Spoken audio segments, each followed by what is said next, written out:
Hey, what's up, guys? Ken here from the Retro Toyscapades channel. Now, talking about a rock album isn't the usual subject matter for this channel, but screw it. I'm a fan of heavy metal and hard rock, and I've been listening to Tool since my teenage years in 1993 when Undertow came out. Now, don't let that short discography fool you. Tool is very much a retro band.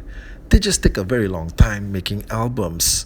Hey, remember when it took just 3 years between the release of Anima and Undertow? Ah, those were the days. Nowadays, you'll be lucky if you get new music from them within a decade. This one took 13 years. Now, the last time I got a new Tool album was in 2006 when they put out 10,000 Days. The album title might have also served as a hint as to how long you might be waiting for new material.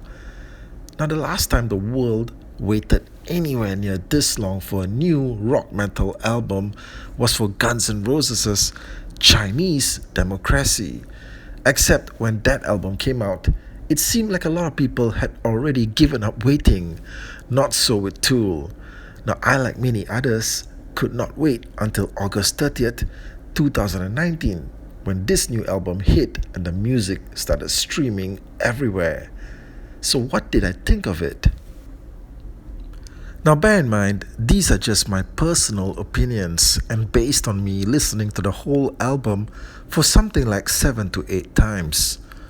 All Tool fans know that a minimum of at least maybe 20 spins of any new record from them is required to fully consume and digest the sonic spectacle of songwriting and structure on offer.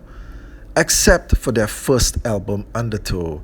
Now, you could digest that as fast as an Alice in Chains album. So, the first track of the album is the title of the album itself, Fear Inoculum, which they've never done before, and it's been out for over a month already. So, when I first heard it and felt the slow, long, and moody intro slowly pull me into the song, I felt reassured knowing that Tool have not lost their touch. Any good Tool song has to come equipped with at least a 2-minute musical intro before the vocals come in. 2 minutes. Now, when you get that, you know you're in for a classic. But this time, when vocalist Maynard James Keenan starts to sing, it's like he's in a surprisingly mellow mood. The lead of singles from Tool's albums are usually raw and intense, filled with a rage that rises and sometimes subsides. But then, this one is mostly reflective and introspective. I have to admit, I didn't immediately like it upon first listen, as it didn't quite live up to the promise of its intro. But then I listened to it a couple of more dozen times and started to find it intriguing. It's still Tool, it's still long, like 10 minutes, and it's still different from anything else you've heard in a long time. So yeah, first track, Fear Inoculum, worth checking out. Okay, so when I saw the track listing for the album, initially I was like, only 7 songs? And we've already heard one of them. So that just leaves 6 to go. And man, I was hoping to heaven that a bulk of those 6 songs were not going to be interludes, offbeat instrumental tracks, spoken dialogue bits, just all that random stuff that their previous albums have been just filled with. Now, that's one of the things that made it so hard for me to get into that 10,000 Days album. It's all the damn interludes. I mean, you can hate me for saying it, but I can't imagine anyone out there searching out a Tool album and actively replaying a single-minute chant session like Lipan Conjuring. Well, unless you did. In that case, I stand corrected. But it turns out they saved all the interlude tracks this time around for the digital copies only. Then we get to Numa, the second song on the album, which also comes across as being very moody and introspective. Now, Maynard sounds like he's almost chanting in a droning, repetitive fashion throughout the song. It has a creepy vibe throughout and kind of sounds like the soundtrack to a seance. Now, the third track, Invincible, also seems to lumber through with a spoken word like chorus. The guitars and steady drumming all mesh together very tightly, but it seems like they've kicked their vocal aggression to the curb. It's like Maynard brought his perfect circle sense of sensitivity to the album. I mean, I know they just put out a new Perfect Circle album a few months ago. Maybe this is supposed to be Eat the Elephant Part 2 with Tool on guitar and drums? Now, what do you guys think? Speaking of which, you won't realize just how much you missed guitarist Adam Jones and drummer Danny Carey until you hear them literally crush it on this album.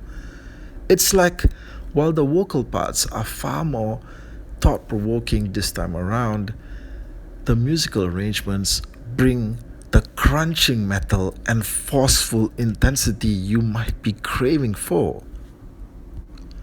Fourth song, Descending, starts off with the sound of waves crashing and has this almost pop rock entrance to the track that gets me thinking it's Tool meets Incubus. Anyone else here hear a bit of Incubus on the track? Come on, don't be shy, you can tell me. But to be honest, I really do like this track. Now, if there was ever a song that was the perfect meeting point between A Perfect Circle and Tool, I think that this is it. Okay, then we get to the track Culling Voices, which has a subtle air of threatening dread and which carries on the album's songwriting trend of tunes that have this sense of the music slowly building up to something. But this one never quite reaches there. It has a payoff in mind, but somehow it seems like it doesn't get there all the way. Now, Tool's songs for me are much like entering a labyrinth of some kind, which takes you into all sorts of different directions before you reach the exit, only to find that you have entered yet another maze with no clear end in sight. It's a testament to that amazing sense of music structuring that, as I said, demands repeated listenings to locate a pattern. The final track, Tempest, is a perfect example of this, and it's like they knew you were waiting for an hour to hear Maynard roar out with intensity, and finally, they do so right here with a charged vocal performance that breathes a different sense of life to the album, far unlike anything that came before. Now, this album closer is timed perfectly and makes this possibly their most consistent and focused release ever. Tool's fans will definitely find a lot to savor and delight in the record. Some might even find the lack of aggression perhaps annoying, but what I personally think this album will serve is as a great introduction for new listeners who will definitely want to check it out, especially with all the noise surrounding the return of the band. In many ways, this is, I feel, one of their most commercially accessible albums. It's almost as if at times you are listening to an entirely new band who grew up being influenced by Tool in the early 2000s. Guys, I know a lot has changed for many of us since the last Tool album came out in 2006. For me personally, I've met the future mother of my kids, got married, got divorced, and am now a single parent. Now, when I heard that this album was finally coming out, and when I started to hear the new music, I couldn't help but feel a sense of inspiration and hope. Now, we get those days when we've had feelings of being laid so low that it stops everything that we are doing right in its tracks. Maybe we've had plans and dreams. Maybe we were putting together a work of creative genius, a piece of art, or writing a book, and then something happens which puts everything on hold. And we keep thinking that we are going to get back on our feet any day now, but the days turn to weeks and months and then years. And it seems that nothing can ever be put back again to where it's supposed to be. You feel like you're falling away.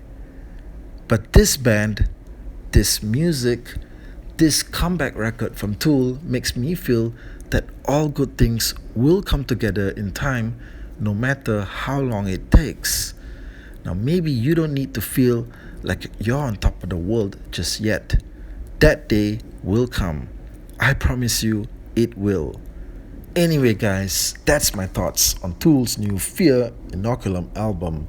Let me know what you guys thought of it and leave me a comment. And thanks for checking out the video.